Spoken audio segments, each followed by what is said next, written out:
नमस्कार, मैं हूँ राज माहौर। आप देख रहे हैं द डायलॉग।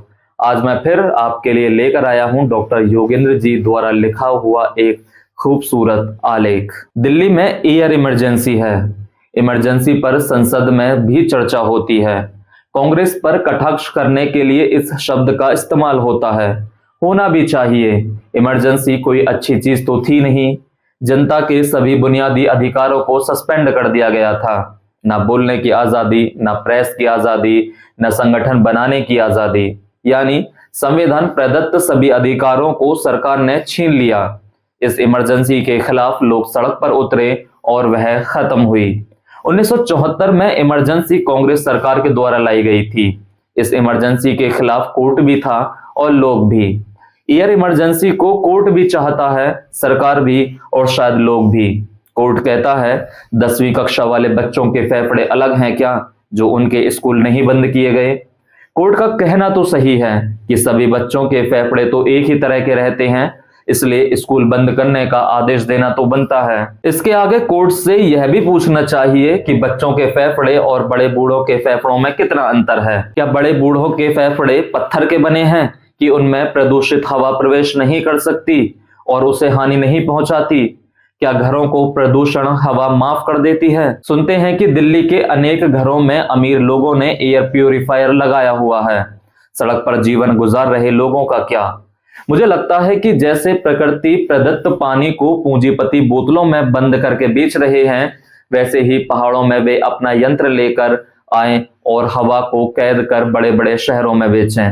प्रकृति ने जो कुछ दिया है उसे बेचने का अधिकार किसी को नहीं देना चाहिए, मगर किसको कौन समझाए। सब भेड़ बने बैठे हैं। एक कुएं में गिरता है तो दूसरा उसमें गिरने के लिए तैयार रहता है, और पढ़े लिखे लोग इसे विकास कहते हैं। आने वाले वर्षों में भी दिल्ली में प्रदूषण पर नियंत्रण करना मुश्किल है। हम पेड़ की रक्षकों के लिए जड़ में नहीं पत्तों में पानी दे रहे हैं। दिल्ली में देश के सबसे बड़े ताकतवर लोग रहते हैं। वहां प्रधानमंत्री हैं, बौद्धिक लोग हैं जो बड़ी बड़ी वैश्विक चिंताएं करते रहते हैं, मगर दिल्ली के प्रदूषण को लेकर ज्यादा से ज्यादा सेमिनार कर सकते हैं या लेख लिख सकते हैं। प्रदूषण को बढ़ने से नहीं रोक सकते। दिल्ली वासियों ने यमुना को मरते देखा है। दिल्ली का मन थोड़ा बहुत सुख भुगाया होगा या शायद दुखी भी हुआ होगा, लेकिन यमुना जैसी सांस्कृतिक नदी को मरने से कोई नहीं रोक पाया। अगर कृष्ण कन्हैया इस धरा पर अवतरित हो जाएं, तो वे किस कदम्ब के पेड़ पर बैठेंगे और बांसुरी की टेर लगाएंगे? जो भी हो, इस युग में अगर ज्ञान का विस्फोट हुआ है तो अज्ञान भी कम विस्फोटक नहीं है। विनाश को ही विकास मानकर प्रचारित करने लगे तो उसे अज्ञान का विस्फोट ही कहेंगे।